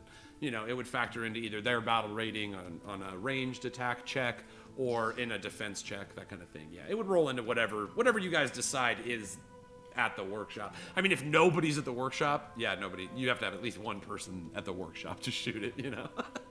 Well, yeah. But yeah. That's an interesting question. Is the rabbit man, is security gonna come back? Can we use him as a unit? Someone, Security. You have not seen. You sons of Yes, bitches. have we seen the security guard? You have not seen Sir Curie. Sir Curie. Sir Curie. You guys are freaking the Sigourney best. Weaver. Security. God, his name's gonna have Security. to be Sir Curity, isn't it? No. He has No, a name. no. But Sir you can Curity. call him whatever you want. Curry. Skirty! Yes, you have not seen him in this 40 minutes so far. But- you only have a message that he will be getting you some giants. You don't know how many, you don't know when. But He's that got a was guy. his intention when he left. Yeah, he's guy. got a giant guy. Let me tell you about my giant guy. Oh yeah, I got a giant guy. You know, kind of. Yeah, he's like the queen, and they're like, oh yeah, I'm a couple. I'm a couple. You're gonna want to talk to security. He's my giant guy. JJ. All right, so that's our first 20 minutes. You guys see, you know, as Tina hands out meals to the warriors, and Divot, you know, inspires his troops, and the shields get passed to the Chaboys. Or Boy. Boom. What did I miss? Divot, what did I miss? What did you do? I might have not wrote it down. No, I convinced Rivet that he was the fucking shit. That's right. So Rivet gets an extra check, which he's gonna do right now. He gets this check, and he gets to add a D6 to it, just like it was your normal bard. Is it a D6 or a D8, Divot, for your bardic I inspiration? think it's a D8 now. It's a Yeah, D8. I think it is. All right, so I'm gonna let you roll the D8. Let me triple check that. Yeah. He That's rolled fair. hot, buddy. He rolled hot. So It looks like it says a D6 on this thing. Yeah, it's still a D6. I'm not quite to that level yet. gotcha. I Okay, appreciate cool. y'all's vote of confidence, though. I believe it. thought so. I wouldn't be shocked Is it at a all. bard? Is it a So bard move, what- or is it what- a... Yeah, it's bard. Oh, Yeah, well, one that's D- why. one I think if you D6. would have continued with bard, you would have had it by now. But you Right. went off in the... Right, but he's dual Yeah, class. I'm just not quite there. Right. Yeah, so a D6. Go ahead and roll it for me, Divot. This is your you're hyping him up. You're giving him that good. Ooh, so he gets exactly a 20 with your +3. He rolled a 17. With your +3, that gives him a 20, which we had spoke was the limit for the masterwork weapons. So Divot, in using your preparation time, rather than the +1, all the battle ranking that'll go to everybody will be +3, and for instead of the +1 bonus from those weapons. Whoa! Damn. Yeah. All right, and I'd like to use the momentum for that for my second 20 minutes. Okay. If that's possible. Yeah, we're about to. Here it is. We're in the last 20 minutes now. Fucking let's do it. Okay, I don't have to go first. I just assumed I was because I went Babies. first last. Let's get it. Well, I want to hype up everybody, and by Hell everybody I mean all of the troops, all Hell- of the generals, all of the Fuck it. 5. I'm Say about to word. give it's in Gnomish for the most part, so the 5 doesn't really care. You don't So know. it's like I'm like wah wah wah wah wah wah wah wah wah wah wah wah wah blah blah blah, you know, like Charlie Brown, because that's what Gnomish sounds like. I love Charlie Brown, son. Yeah, Divot. And I'm just like, gnomes, like silent G's, we will move through the night. Or something like that. I don't know. All right, yeah. Give me. So, do you want to use a magical thing, or do you want to do your performance? Ooh. I will do a performance for them, All right. So, and I want it to be so like fucking moving. all right, buddy. You get advantage. The way you set it up. You're leaning it, using the Gnomish language to try to inspire them, switching between those languages to talk to all people present, including your allies. You begin the speech. You begin, your speech has started thus, and as you start going, let's see what your roll is. Give me a performance check with advantage, my friend. All right. All right. All right. We got 18. Nice. Okay. yeah, baby. All right. So You're reminded, Divot, of one of the origin stories of the Gnomish people themselves. Forged from the same stones as giants. And in a great war at one time, the might and the ingenuity of your people, you decided rather than fighting these battles on the ground where the giants would simply destroy you with their sheer strength and mass, they went subterranean and began creating objects of destruction and using their great minds. And it was then that the Gnomish people really set their root in the new world. And you call to some of the Gnomish heroes, Wingselbottom and Debian, and and you bring out some of these noble heroes from along the Gnomish lineage that your own bardic training. You sing a couple verses of one song, sing a couple of your own. But the performance indeed, Divot has with with your result has inspired the everybody present. And here's how that'll work mechanically. All units, including you guys, everybody gets that divot 1d6. So inspired, such a grasp, as you see him pulling all the divots, stops, skating across the magic above the heads of each of everybody, making everybody feel like they're at the show all by themselves, even though they're surrounded by people, so captivating a performance from the Lightning Dodger. And so, yes, you all, including all unit rolls and stuff, when we get into the nitty-gritty of it all, will have that 1d6 to use to affect attack rolls, saving throws, battle roll checks would be a safe. Wow. safe Wow. That's added to the one that we got from Tina and the 3 that we get from Rivet, and then we get to do a 1 plus a 1d6. Correct. So, and that you only get to do it at one time. So it's like a resource that you have that, it's like save it for the money shot, or you know what I mean, or if you have like a particular role that's important or something, you'll get to add a d6 to that roll. Cool. Thanks, sir.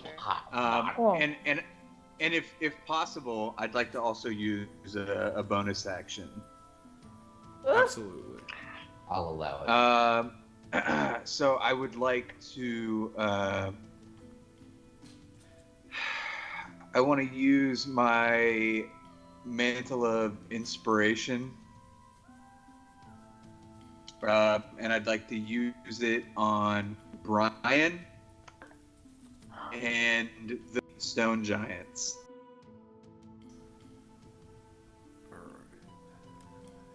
I'd be like, all right, let me see all the really, really scary looking people real quick. We'll just. The giants that Curie are supposed to get for you guys are not. They have not showed up yet. You still haven't seen Curie yet, or any. Yeah, no, the giants that were at the battlefield, they're still out there, and unfortunately, that's like a little ways away. So Curie went to get you guys some more, and they're not present yet, unfortunately. Okay, all right. My bad. Oh no. All right, well, I'll go ahead and stick to it, and I'll do Brian. Yeah. I'll do Brian. I'll do Doink. I'll do Crumble. Did I miss any of y'all on the last round? I think I did all 4 of y'all. Yeah.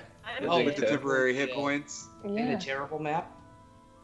Yeah. Oh yeah. I'll bring it back. Don't you move. I'll bring it back. And Powder, Doink, Crumble, and Brian. I didn't delete it. I'll get inspired because I turn into I just want to look like more gnomish. I get a big white beard, and I'm like, see. Yeah. I almost said the 6-eyed gnome, but you have the same amount of eyes this time. I have 6 beards. 6 white beards. The 6 bearded gnome. 6 different braided beard bottoms that just jet out from the base. I love it. I just want to double check. Who are you giving it's 8 temporary hit points? Is that correct now? 8? Yes, 8 temporary hit points. You're giving it to Brian, Crumble, Doink, and Powder. And Powder. Boom. Awesome. All right, that obviously right now they wouldn't grant any much benefit for being able to move in this moment, but those temporary hit points are awesome. Sweet. So that's Tivit. You go about taking care of that. What about you? The rest of you guys, Tina, Bruno, Thoricus, and Rial. You have your last 20 minutes before the staging phase. I go up to Hiccup and I notice this I noticed this permanent hiccup thing that he has going on, and I saved a little bit of oil and fat from cooking, and I remember an old antacid recipe, and hopefully that can cure what ails him a little bit. You're gonna try to cure hiccups' hiccups? Yeah, I want to sort of bond with Hiccup here a little bit. Oh my god, I love that. Aww, that's so sweet. Okay, heck yeah. Here's how I like it, Tina. It absolutely will work. We're gonna do it. It's gonna be a check for you. Let's see. We'll do your wisdom again, kind of similar to the meal that you prepared last time. You know, calling upon that offering, you know, to that comforting warmth that comes through the nature of Shantia. You wouldn't. I don't think you would have advantage. So unfortunately, it'll be your first roll. What did you get? A 9. A 9. Okay, so you actually see that it does have some effect. I like the idea of spending your time trying to aid him. So it's not as good as it could have been, unfortunately, just because with the 9. Darn.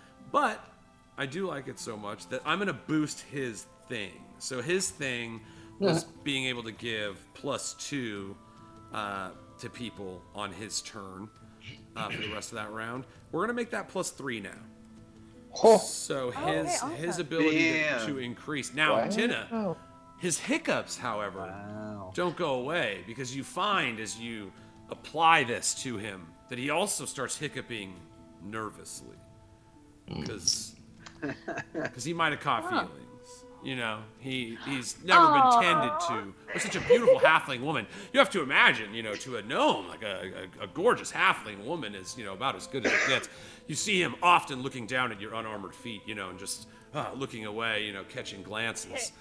But yes, I'm going to. Flattered as I am, we clearly have a job to do, and he has this intelligence, and we must move forward. And if I'm being honest, I've thought up a little name for our squad.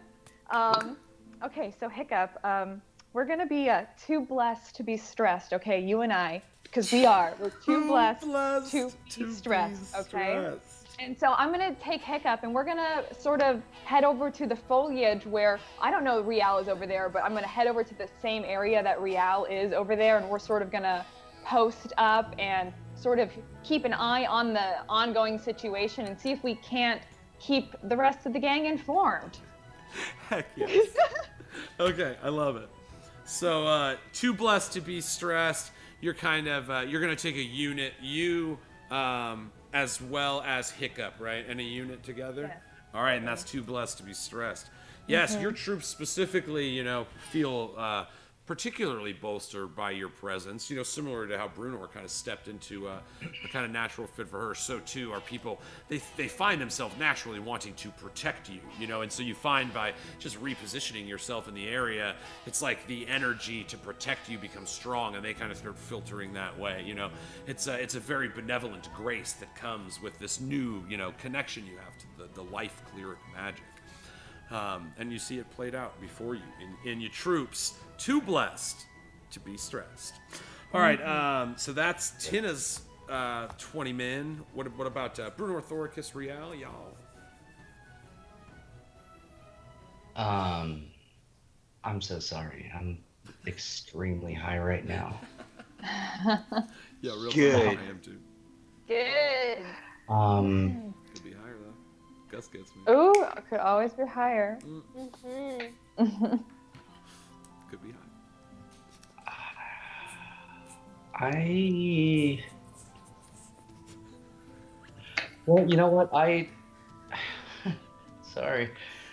Now there's so many thoughts running through my head. Okay, so I would like to be, am I still at like the workshop or around, what's his name? You can kind of be anywhere you want. You know, like you were at the workshop, you were doing your thing. Now you've got this other 20 minutes. You can kind of float around wherever need be. Oh yeah, it's 20 minutes. Like I could do everything I need to do, jake off and take a shit and like do it. Drooping. Just droop. Just drooping. Jake Drooping off, over have here. a good droop. Yeah. Okay, so yes, I built the ballista. Yeah, At you this see your point. work before. You know, you've made a couple quick battlefield type ballistas. Not a glorious, you know, not your finest work. You know, you're working for time, not the ballista building competition. But this thing certainly can shoot some pretty hefty logs. Talking about I didn't think that was funny when you guys Derby did. ballista. But... Some hefty love. He can shoot some Hefty logs, bro. So yeah, you've made a ballista. You've increased. You've given, like I said, you basically gave a ranged attack to the workshop in the combat initiative. Awesome. And I know I think I asked this the last time. No one has to man that, or if they do, could I ask Hiccup to stay in there and kind of be the guy who's running the workshop and all that, and then look for the signal, and then all he has to do, like, I'll aim it wherever I need to aim it previously, and be like, all you need to do is, like, just pull this lever, and then that's it. All right, Hiccup is actually with Tina. Okay, that's what I thought he was. You want to do Rivet? Rivet's actually not, like, once he's done making things, he's probably going to want to hang around the workshop. So you can put Rivet on the. Yeah, but he only has one eye and a clamp. Yeah, but don't you know, like, that actually helps you, like, at certain times of day and stuff. That's why pirates wore eye patches, to see at night and shit. Oh. I thought they just. Yeah, not all pirates didn't have an eye. A lot of them wore that. You know how, like, at night, when you're walking through a hallway, you, like, squint with one eye so you can see? That's what that idea is. A pirate, I mean, I'm probably botching this, but this is based on several YouTube videos that I've watched. So it must be true. And when they would go into boarding parties. They could switch, yeah, exactly. Yeah, and that was it. They would be going from inside to outside a lot. The lighting, cannons are firing, and they'd fight indoors and outdoors. So they would be able to switch and kind of have an eye ready for that situation. That was, not all of them were because they were missing eyes. Some of them were missing eyes. Very fascinating. It's that thing where you're in a cave and you take your sunglasses off and then you can kind of see. Yeah. Right. Just exactly like that. That thing. That's it. I get it. I like it. Okay, so yeah. Rivet, would you mind? Oh, never. Sorry. Sorry. You I'm see sorry. Rivets, like, smoking the roaches that you guys left over from your little joints, little blunts. Of course he is. My man. He's got his little clamp on it. He's like, yeah, it's like the perfect roach clip. I don't know what it is, guys. I trust this guy implicitly. So. He's a very trustworthy guy. Me Yeah. as well. He does with He's one smoking our eye roaches. what some have to use both for. He does things with one hand. I was like, he already has a perfect roach clip. Yeah, Man. he's on it. I'm trying to So- do Good. it. Yeah, I'm jealous of him makes sense. right now. Anyway, yeah, dude, I need you to just be here and look for the signal and just pull the lever when the time is right. I'll give you the signal. What's In the the signal? meantime, what? What's the signal? You said there was going to be a signal. What is it? Oh, yeah, there's gonna be. Mm. You're gonna know it when you see And it. I'm looking for it. Yep. All right. You see, he tries to wink at you, but with one eye, the effect is lost. That looked like a blink to me. I don't know what that was, but all right. It just gets weirder with you guys. So I'm gonna go. I'm gonna You take look it- down. He's got his other hand on the barrel. I was Please just saying goodbye don't. to her. You know what? I swear to God, if you don't see the signal and you're busy fucking this ballista bolt with a bomb strapped to it, and someone that I love ends up dying, I've got one eye. I'm not a fool. That ballista's not very pretty. That's why he lost the first eye. Not compared to this voluptuous. You see, he starts curving his hand around the back side of the barrel, and he's like, this gorgeous handcrafted piece of explosion right here. my God. And you really, All right. yeah. I'm going. I'm gonna take like 100 guys with me, and I'm gonna go. So you stay here. You wait for the signal. I'll be here. Holy shit! You're no gonna do a more. signal. I don't. Nope. Is that the Nope. signal? Is that the signal? You're doing, like, while you're waving your hand? I'm Shit! leaving. Shit! You see, he's about to fire it. That's not it. One eye. Fuck out of here. I got the Get the one. fuck out of here. Why are we? Come on. Go, I go, thought go. that was the signal. You're right. You start walking away, and he's like hanging onto the barrel. I watch all of this like go down because I kind of am taking a break from teaching all my dudes some stuff, and I I catch up with Thoricus, and are you gonna take those guys out and teach them a couple of things? Yep. Sure am. Sure am. Cool, alright, just have a good time. Yeah, I will. What are you doing? What are you up to? Like, I'm thinking I want to set Fryman up with some more troops. What do we have? We still have. I'm trying to make sure we have. Oh jeez. Oh yeah, Clamp. Sorry, I still had Clamps up. I just got clamps back. I had Clamps up for a long time. I couldn't let him go. Never let go, clamps. Okay. That's So- right. We have 6 troops of 100. Thoricus is taking one. T-Dog Wait, and I'm taking- Doricus. You're taking 100? Oh yes, Yeah. sorry. Oh, 100. what's your crew, Thoricus? Oh What's yeah. that? What's your crew? What's the Oh. we've got Chiboys, the protector unit. We've got Powder up north, which is your stealthy unit led with by Rial. You got 2 blessed to be stressed with the smoothest hands in the west. And then what's your posse called? Well, you see, the name of the unit that I am in charge of is gonna be the the Gnome Reavers. Ooh. Hey. Whoa. Yeah. Acting like you didn't have something Thought I dope would when you fucking had something fail, dope. didn't you? Oh, The no, Gnome Reavers. actually. I know you had it. So Got it. You Got it. got it. You pulled gold from your butt. Boink, That's gold from your butt. boink. oh, what's this nugget? Oh. Hi. Are you taking any generals with you in the Gnome Reavers?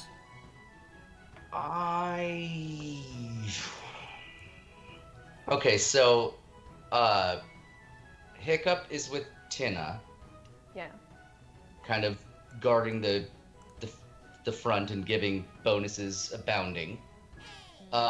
Clamps is Ribbit, that's his name, and he is gonna give the money shot, as it were, either to the bomb or to the plan that we've got, and probably both.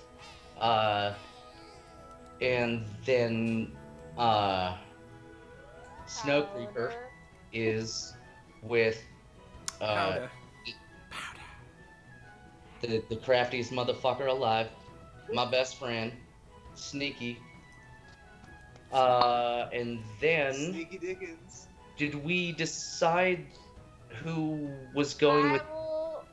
I'll take Crumble, which leaves you. Oh yeah. Eh, I get the Rumble. doink. You get the doink. You get got the doink. You Doink! got doink. As you say his name, so summoned is he. Doink! He hits something Wait, with his. Doesn't little- Divot get someone? No, Divot needs someone. I'm gonna fly solo and communicate with these giants when I get a chance. You beautiful motherfucker. I love how selfless you're being right now. It's So Rivet's on the ballista. all right. You know what? Fuck it. I'll take doink. We got Yeah, this. you know, Yeah, you do. honestly, I put my hand on Thoricus' shoulder. Honestly, there is no one that I think has the most patience and would be able to get the most out of Doink. Like a Dorcas the Thoricus. But And I shake him. I Doink! shake him and I josh him. Oh, Oh! I josh him. Oh, roll for joshing! Roll for joshing! Roll for joshing. Oh my gosh, we've initiated a state of joshing. Oh. You see. Oh, 3! Oh. A hard J. Yeah, sometimes you know you're shaking him and you're like, oh, this is like the leader of men, and you're like, ah, You know what? and it's like It Not in the mood for joshing. not a great Josh. was forced. I'm sorry, I tried. don't I have to make a save? I don't think so, man. Not with a 3. No. You can roll a 1. Give me a saving throw, Thoricus. I I've was seen to you say, roll 1s you know how before. Hot Papa rolls. Let's see. What am I rolling? 1d20. Oh, just any. Okay. Yeah, you're trying to defend against this this case of joshing. Now it's a oh my gosh, you that's the same. That by joshing rules, we have a small introductory joshing period followed by at least one phase of joshing. So Yeah. The tie goes to Josh. yes, tie goes to Josh. Indeed. Wow. The rules are all online. You just have to find them. You look over and you see Doink has managed to touch a piece of paper, and since his hand is sticky, it's like he can't like get it off. Like he's just like Doink, Doink, and he starts hitting his own hand with the rolling pin. And actually he's pretty strong, so it looks like it hurts a little bit. He finally Stop. gets the little paper off. Cut that shit out. Stop. Okay. Doink. Are you okay? Hmm. It's okay. Doink. It's okay. Yeah, you're up. Really? He's really old. Like you're like, man, you're looking at him, and you're like, this might be the oldest gnome I've ever seen. You know, they don't live quite the same as like elves. They don't or make anything them like this that. anymore. This dude's pretty old, and like he's seen a lot of fey magic. You know, he's like, yeah, Doink! Please, just stick with me. Exclamation point on his little blue hat. I I'm got sorry. you. What am I doing? I know Not you got me. bringing Doink up. We all have to look at Might be Doink. crazy as fuck, He's but gorgeous. I know you got me when it comes down to it. This little sticky. Doink. It's broken ass shoe. I can fix that shoe for you. Shoes broke. Oh, you can fix your shoe. Doink. I have time. I could sew that up for you. You kind of like peeled a piece of paper love off me? his hand. You take care of the sticky paper thing, and I'll just sew up your shoe. No, yeah, you know what? Fuck it. Let's just go. Go. Everyone have their plan? Yeah. All right. So that's 4 troops. We've got Chaboys, Operation Powder North, 2 left to be stressed, and Gnome Reaver. We've got 2 more. 200 left. Units. Do we need a decoy unit? Oh still? yeah, that's right.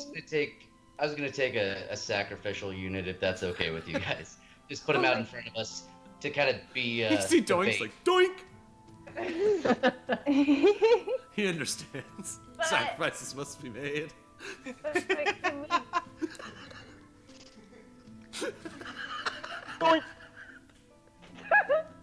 Yeah, you're right.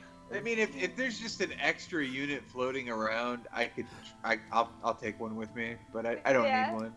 All right, yeah. There's They better not slow me down. All right, what's Yeah. I work alone. Gus? You get to name your unit. Divot. The silent G's. Silent This G's. is a bunch of gnomies chilling with his gnomies. I love it. All right. So yeah, you I'm have, like, I just want My gnomes, we will be the silent G's. you see, they're like, yeah, you know, that epic concert you just showed. It's like, oh my gosh, we got to hang out with the belle of the ball, the coolest guy here.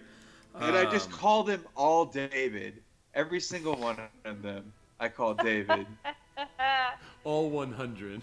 I'm like, David. Is it David and then like a numbered David. ranking system, or are they all just like David? Yes, yeah, they're all numbered. Like, number 22. David, number 22. The Davids. I'm putting that on there. The Davids. David. Okay. So yes. All right. Back to the mechanics of this. Brunor, what was just, I think the last 20 minutes that I have is Brunor and Real. Did you guys establish what you were doing? Am I missing it? Did I forget to write it down? I want to take this last 20 minutes to talk to Chaboys, and I want to give them some inspiration. I want to sit them down. We're all gonna sit around with our shield sleds, and I'm gonna be like, "You just take a knee. Crumble, come up here right now. Come on, Crumble. All Come right. on up." Crumble pops up. You see his, little hammer and purple outfit. He steps up. One of the older gnomes present as well. You see he commands a little respect from the lemming-like troops of yours. They all kind of seem to shift and look at him as you stand next to him. Honestly, I had no faith when I first met you. I looked at you and I was like, this guy's got like innocence in his eyes. There's no way he's gonna be ready to kill. But now, I can see that you are all murdering machines. I believe that we can protect this workshop. You are Chaboys. You are part of the Prince's Guard now. Let me hear it. Cha! Cha! Cha! Cha! Cha! Cha! Cha! Cha! Cha! Yeah! Ah. And then one's head pops up and he's like, my name is Cha. You're like, not you. Shut up! Cha! You shut up! You just shut up! You shut up! Shut up! Heck yeah. That was actually dope. I got hyped, so they get extra hype. So Chaboys will be given an additional +2 to their morale ranking. Damn. Fuck yeah. Yay! Don't mess with you, boys. Or All right, David. Bruno, that's it. So Rial, you stand as the last member are of the David. five with your time left. What are you doing, buddy? I'd also like to rally them. I am so proud of all of you. Blank slates. Know nothing, and I can relate. But I'm proud of you. But I don't want to hear a damn thing. Then I want to like usher them out. We're gonna start kind of taking position a little bit. And I feel pretty good about this little silent image target we used of the Spriggan. Last time I ever used that spell, it was a no-go. It was a pretty bad time. Didn't work out great. Not the most prideful moment. What are you talking about? It was fine. Eh, they figured that out real fast. So I feel like I've learned a few things along the way. And we were promised giants. We haven't seen them yet. But what if we just make it look like we have giants? Bam. If I do silent image, I have a 15-foot cap. What's the stone giant? What are they clocking in at these days? Buddy, you couldn't be more on the number. Yeah, we described them as 15 feet. They take up 3 squares, so 15 feet tall. Oh. God jam. So yeah, silent image. That's pretty dope. Yeah, you could make a giant. Wow. Sweet. I'm not sure, like, grid-wise what we're looking at, but I was thinking of moving Ganjaria. Hold it. There we go. What? And then sending the unit up here in the trees, maybe? So we're, like, Unit. across the way? Put that unit up in the trees, boy. I just want to be close enough in range to make the silent image, but also, if we have to detonate the bomb... What is the to have range on your great silent bomb. image? 60. 60 feet. And where would you like the image to actually be? I was kind of thinking, and if y'all can see the map, like this mountain here, kind of like, because we're putting a lot of our forces, fake or not, like around this area, because it's not a giant that can do anything. It's just a silent image. But if that's something that can add to our little battle, Yeah, it'd be a little tough. give them somewhere to. Yeah, from the northern area where you're at, it'd be tough to hit that southern mountain. If Why don't you you, put it north one then? yeah, you could do the north one because you kind of said you were going to be a little tucked behind that one anyway. So that's doable if you wanted to like project an image of a stone giant up on that hill. I like that. That's pretty cool. Wherever it looks best, wherever it just like really brings the room together, we'll just keep it that way. So Rial, you're kind of sitting there and you're thinking about how you would weave. You're trying to remember the last stone giant you were looking at had been punched Was in dead. half by Thoricus. So you're like, Yeah. what would one look like if I unpunched it in half? Wait, And you start I just thought kind of it like was a frost- you start it was a moving your frost giant hands, today. kind of thinking about like, okay, well I would go like this. and you kind of start just like moving your hands as you would cast like a ritual. You're like practicing the flow, and you kind of feel really in your element as you've been building on this arcane trickster thing. And you start like painting with your finger this image of what a stone giant looks like. And suddenly, as you move your hands, you start seeing the outlines, you know, just kind of like you practicing this illusionary effect. You make the swooping outline in a green swirl of magic, and you outline the outside of what a 15-foot tall giant would be, and you're just kind of painting it with magical flames, you know, semi-prestidigitation, but practicing this thing, and you create the outline of a stone giant. You're looking at it, you know, yes, if I shade it with, and you bring in a little bit of magic, and then you change the skin tone a little, yes, that will blend with the rock, you know, and this feeling of magic, kind of losing yourself in this environment particularly. You really just find yourself just like, okay, yes. And you outline the perfect stone giant, and then you see this glowing gold light behind it start glowing bright. And then again, in a flash of sunlight, you see Sir Curie stepping out. I brought what I could. And you see 3 of the stone giants appear in a beam of light. One of them kind of steps into the illusionary outline of the giant, and you made him perfect. You're like, man, that's a pretty compelling giant. You would have swore for a moment there was 4 of them. But the Ferocious Five, your hour is up. You hear the warning horns of scouts set along the tree lines near the base of this valley. You know, everybody in a moment, they all stand up, their spines tense, the hairs on the back of their necks stand up. Queen Mab's army has arrived. The great battle is upon us. And that's where we're going to pick it up next time, guys.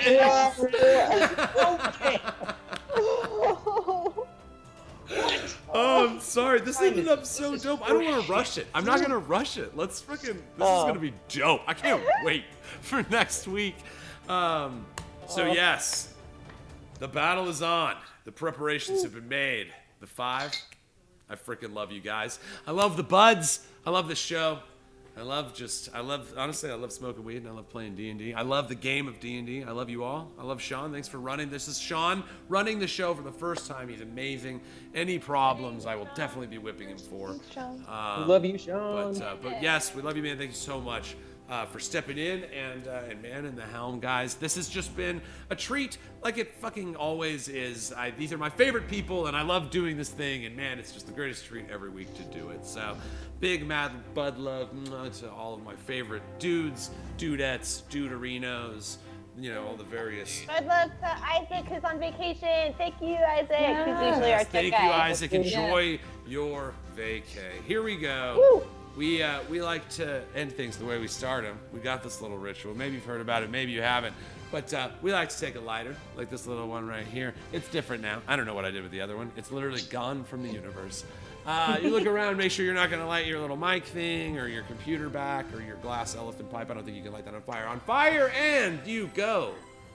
Lighters out. Thanks for playing D&D with us, guys. We fucking love you. Oh yeah. Our buds are the Ooh, fucking but best. wait about you. Ain't even gonna be able to sleep Hashtag tonight. big buds. The best. The best. Yes. Oh boy.